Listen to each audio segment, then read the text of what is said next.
ఏకంగా పెట్రోల్ బాంబులు అంటే పెట్రోల్ పోసిన బాటిళ్లలో పెట్రోల్ పోసుకొని ఆ బాటిళ్లను ఇంట్లోకి చుట్టా ఉన్నారు. జోగి రమేష్ ఇంట్లో కూడా 2 గంటల నుంచి మధ్యాహ్నం 2 గంటల నుంచి 5 గంటల దాకా దాదాపుగా 300-400 మంది అక్కడ ఒక చోట అక్యుములేట్ అవుతా ఉన్నారు. అక్కడ ఒక చోటికి అందరూ కూడా వచ్చేటప్పుడు పోలీసులు పక్కనే ఉన్నారు. పోలీసుల సమక్షంలోనే జరుగుతూ ఉంది. పోలీసులు జరగనిచ్చినారు. జరిగిచ్చిన తర్వాత పోలీసుల సమక్షంలోనే జోగి రమేష్ ఇంటి మీద దాడి చేసి ఆయన ఇంటికి నిప్పట్టించే కార్యక్రమం చేస్తారు. రజనమ్మ అని ముందు రోజు గుడికి పోయి రజనమ్మ పూజ చేసుకొని వస్తా ఉంటే వెంకటేశ్వర స్వామి గుడికి పోయి పూజ చేసుకొని వస్తా ఉన్నది. వెంకటేశ్వర స్వామి గుడికి పోయి పూజ చేసుకొని ఆయన వస్తా ఉంటే ఆయనను అక్కడే అడ్డగించి గుడి బయటే అని ముందు రోజు గుడి బయటే ఆయనను అడ్డగించి ఆయనను తిడుతూ దుర్భాషలాడుతూ పోలీసుల సమక్షంలోనే ఆమె మీద కూడా దాడికి యత్నం చేశారు. ఇంకా ఏమైంది తెలుసా? ఇంకా ఆశ్చర్యం ఏమిటో తెలుసా? ఉల్టా అమ్మ మీదనే కేసు పెట్టారు. ఏమని? ఆమె గుడికి పోయి వీళ్ళందరినీ అటాక్ చేయడానికి ప్రయత్నం చేస్తాందని. ఏదైనా హద్దు పొద్దు ఉండాలి ఏదైనా మాట్లాడేసరికి. ఇది జంగల్ రాజ్ కాదని అడుగుతా ఉన్నా. బ్రహ్మనాయుడు అన్న ఆయన చేసిన పాపం ఏంది? ఆయన గుడికి బయలుదేరినాడు. చంద్రబాబు నాయుడు గారికి దేవుడు జ్ఞానోదయం చేయాలని, చంద్రబాబు నాయుడు గారు అనే వ్యక్తిలో పశ్చాత్తాపం రావాలని, చంద్రబాబు నాయుడు అనే వ్యక్తికి దేవుడు దయ వల్ల ఆయనకు ఆయన కొడుకుకు ఆయనతో పాటు అక్కడే ఉన్న ఆయనతో పాటు ఆయన పార్టీలో ఉన్న పవన్ కళ్యాణ్ గారికి అందరికీ కూడా జ్ఞానోదయం జరగాలి అని చెప్పి బ్రహ్మనాయుడు ఆయన గుడికి పోతా ఉంటే గుడి నుంచి ఆయన బయటకు వస్తూనే ఉంటే ఆయన మీద కూడా అటాక్ పోలీసుల సమక్షంలోనే ఆయన మీద కూడా దాడి. నేను అడుగుతా ఉన్నా, కాకాని గోవర్ధన్ అన్న విషయం అయితేనేమి, ఇంకా వీళ్ళందరి విషయాలు అయితేనేమి, తప్పు చేసేది చంద్రబాబు నాయుడు చేస్తా ఉన్నాడు. తప్పుడు ఆరోపణలు చేసింది చంద్రబాబు నాయుడు చేస్తా ఉన్నాడు.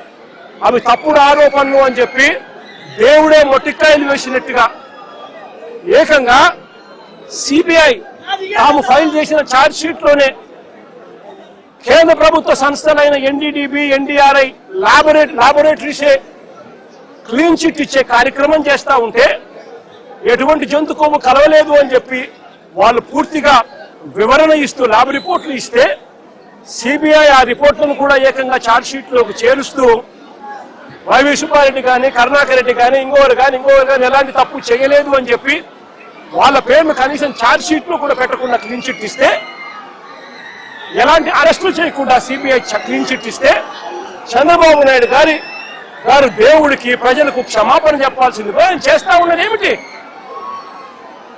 ప్రతి విషయంలోనూ కూడా చంద్రబాబు నాయుడు చేస్తా ఉన్న రాజకీయాలు ఇలాంటి దుర్మార్గపు రాజకీయాలే.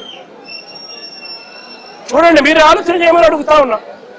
సూపర్ 6, సూపర్ 7 ఎన్నికలప్పుడు మాటిచ్చాడు, బాండ్లు ఇచ్చాడు. ఇంటింటికి వెళ్ళి అమ్మా బాండ్ తీసుకో తల్లి, మీ ఇంట్లో ఎంతమంది ఉన్నారు, మీ ఇంట్లో నిరుద్యోగులు ఉన్నారా, మీకు 36,000, మీ ఇంట్లో పిల్లలు ఉన్నారా, ఇదిగో మీకు 15,000, మీ ఇంట్లో రైతులు ఉన్నారా, ఇదిగో మీకు 26,000, మీ ఇంట్లో మీకు చిన్నమ్మలు పెద్దమ్మలు 50 ఏళ్ళ వయసులో ఉన్నారా, వాళ్ళకు 48,000, ఉద్యోగం కోసం వెతుక్కుంటున్నారా పిల్లలు 36,000.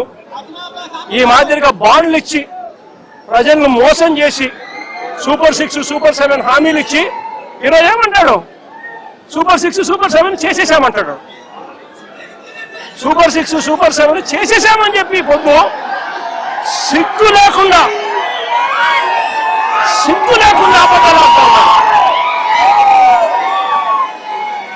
చంద్రబాబు నాయుడు గారు చేస్తా ఉన్నది తప్పు అని, చంద్రబాబు నాయుడు గారు చేస్తా ఉన్నది మోసమని ఎవరైనా ప్రశ్నిస్తే ఏం చేస్తా ఉన్నాడు?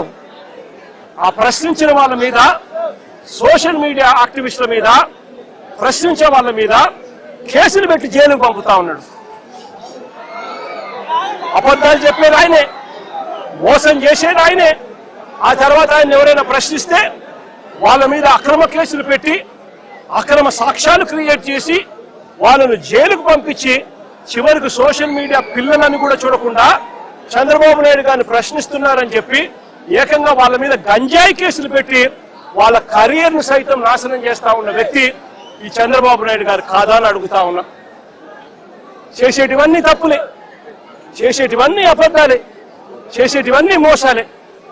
ఆయనే లిక్కర్ నడుపుతాడు.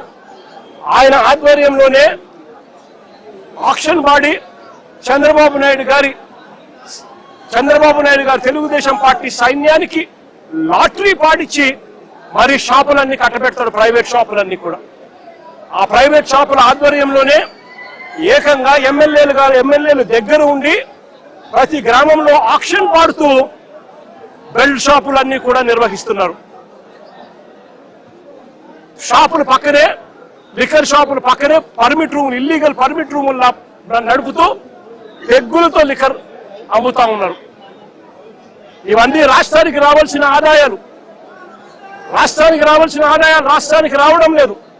రాష్ట్రానికి రావాల్సిన ఆదాయాలు పక్కదోవలో చంద్రబాబు నాయుడు గారికి ఇంత, ఎమ్మెల్యేకింత, వారి మాఫియా సైన్యానికి ఇంత అని చెప్పి లూటీ పద్ధతిలో పంచుకుంటా ఉన్నారు. బెల్ట్ షాపులు అమ్ముతున్నారు. ప్రతి గ్రామంలోనూ 1 కాదు, 2 కాదు, 3, 4, 5, 6, 10 బెల్ట్ షాపులు ఉన్నాయి. ప్రతి గ్రామంలోనూ కూడా ఆక్షన్ బాడీ అమ్ముతా ఉన్నారు. ఏ బెల్ట్ షాప్ లో ఎంఆర్పీ రేటుకి అమ్ముతున్నారండి? ప్రతి బెల్ట్ షాప్ లోని ఎంఆర్పీ రేటు కన్నా 20 రూపాయలకి ఎక్కువగా అమ్ముతున్నారు. ప్రతి బెల్ట్ షాప్, ప్రతి పర్మిట్ రూమ్ లో, ఏ పర్మిట్ రూమ్ లో అంటే ఎంఆర్పీ రేటుకి అమ్ముతున్నారు. పర్మిట్ రూమ్ లో ఇల్లీగల్, పర్మిట్ రూమ్ లో వేసేది పెగ్గుల్లో వేస్తా ఉన్నారు.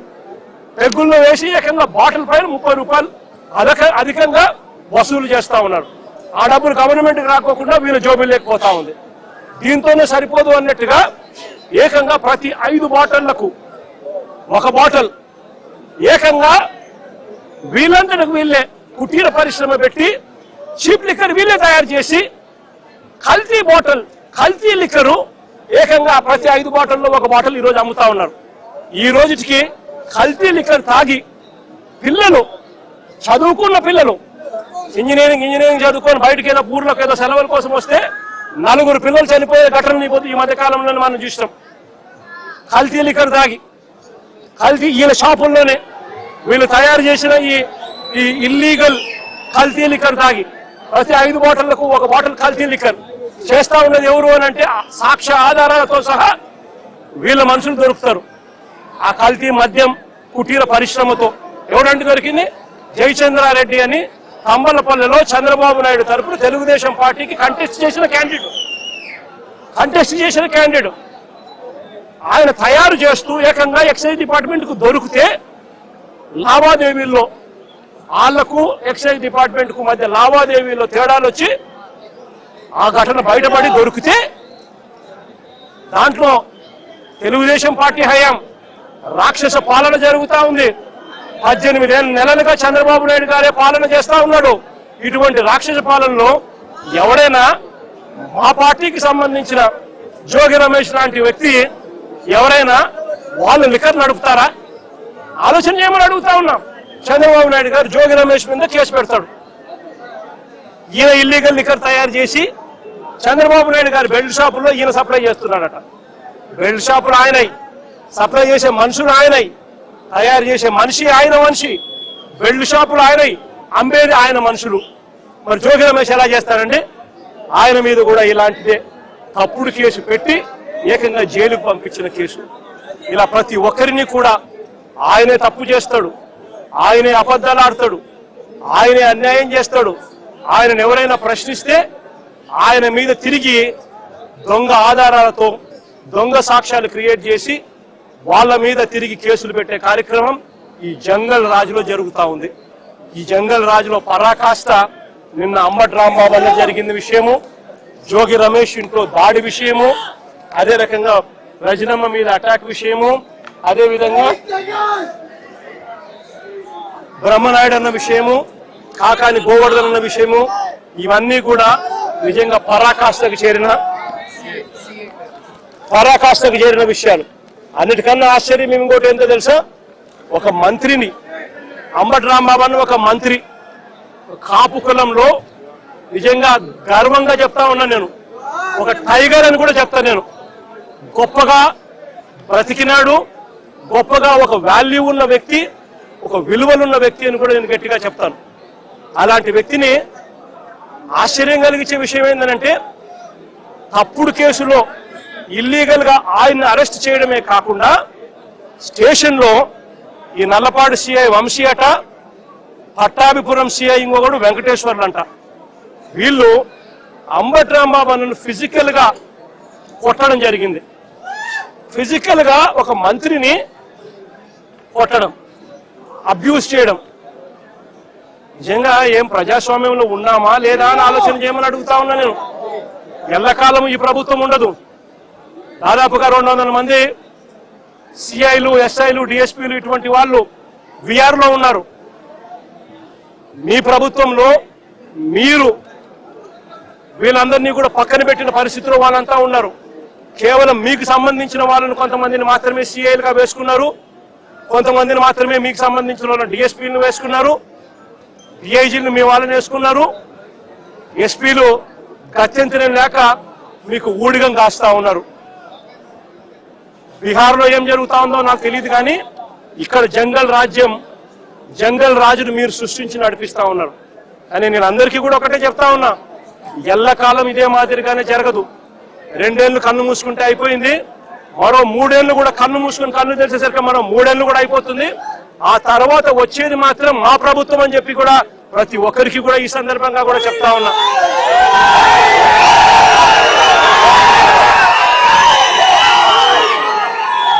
చంద్రబాబు నాయుడు గారికి చెప్తా ఉన్నాను, ఆయన కొడుకు చెప్తా ఉన్నాను, ఆయనకు కొమ్ము కాస్తా ఉన్నా ఆయన పార్టీ ఇతర పార్టీ నాయకులకు చెప్తా ఉన్నాను, ఆయనకు కొమ్ము కాస్తా ఉన్నా ఇలాంటి పోలీసు అధికారులకు కూడా చెప్తా ఉన్నాను. ఎల్లకాలం ఇలా అన్యాయం చేస్తా ఉంటే మాత్రం ఎప్పుడు కూడా దేవుడు చూస్తూ ఊరుకోవడానికి మాత్రం గుర్తుపెట్టుకోండి. ఖచ్చితంగా మీకు మొట్టికాయలు పడతాయి. రేపు పొద్దున మా ప్రభుత్వం వచ్చిన తర్వాత వీటి అన్నిటి మీద కూడా ఎంక్వైరీలు వేస్తాము, వడ్డీతో సహా చెల్లిస్తారు అని కూడా ఈ సందర్భంగా అందరికీ కూడా చెప్తా ఉన్నాం. అందరినీ కూడా బోర్డులలో నిలబెడతాము, సాక్ష్యాలు ఆధారాలతో సహా యూనిఫామ్లు ఒక్కొక్కరికి కూడా ఇప్పించి వీళ్ళందరితో పాటు ఈ కాన్స్పిరసీలో భాగమైన ఇతర రాజకీయ నాయకులు ఎవరైతే చేసినారో వాళ్ళందరినీ కూడా ఒక్కలో పెట్టి న్యాయం జరిగేట్టుగా వడ్డీతో సహా వీళ్ళంతా కూడా చెల్లించే పరిస్థితి కూడా వస్తుందని కూడా ఈ సందర్భంగా ప్రతి ఒక్కరికి కూడా హెచ్చరిస్తా ఉన్నా. జరుగుతా ఉన్నది విషపూరిత విత్తనాలు నాటుతా ఉన్నారు. దయచేసి ఈ విషపూరిత విత్తనాలు నాటడం ఇప్పటికైనా ఆపండి. ఇది కన్నా ఆపకపోతే కన్నా పొద్దున విత్తనాలు మీరు ఒక్కరికి మీకు మాత్రమే వర్తిస్తాయని అనుకోవకండి. ఈ రోజు వైఎస్ఆర్సీపీకి సంబంధించిన ప్రతి గ్రామ స్థాయిలో కూడా ప్రతి కార్యకర్త కూడా దెబ్బతినున్నాడు, ప్రతి నాయకుడు దెబ్బతినున్నాడు. మీరు చేస్తా ఉన్న అన్యాయానికి వీళ్ళంతా కూడా దెబ్బతిని ఉన్నారు. వీళ్ళంతా రేపు పొద్దున మా ప్రభుత్వం వచ్చినప్పుడు వీళ్ళంతా కూడా మీ విషపూరిత విత్తనాలు ఆ రోజు పెద్ద చెట్లు అయినప్పుడు వీళ్ళు కన్నా స్పందించే తీరు స్పందిస్తున్నప్పుడు మీకేం జరుగుతుంది అని కూడా ఆలోచన చేసుకోమని చెప్పి చంద్రబాబు నాయుడు గారిని గట్టిగా హెచ్చరిస్తా ఉన్నా. ఇప్పటికైనా బుద్ధి జ్ఞానం తెచ్చుకోండి. దేవుడు అంటే భయము భక్తి తెచ్చుకోండి. దేవుడు అంటే భయము భక్తితో బుద్ధి జ్ఞానంతో మంచి పరిపాలన ఇచ్చి ప్రజలకు మేలు చేసి వాళ్ళ గుండెల్లో స్థానం సంపాదించుకునే కార్యక్రమం చంద్రబాబు నాయుడు గారు చేయాలి. చేతనైతే సూపర్ 6లు సూపర్ 7లు ఇటువంటివన్నీ కూడా అబద్ధాలు చెప్పకుండా మోసం చేయకుండా ప్రజలకు మంచి చేసి ఇచ్చే కార్యక్రమం చేయండి. మీ పుణ్యాన అని చెప్పి నిర్వీర్యమైపోయిన స్కూళ్లను బాగు చేయండి. ఫీజు రీయింబర్స్మెంట్ బకాయిలు 8 క్వార్టర్లు పిల్లలకి ఇంతవరకు ఇలా పిల్లలు చదువులు మానేస్తా ఉన్నారు. వాళ్ళ పరిస్థితి గమనించి వాళ్ళ చదువులను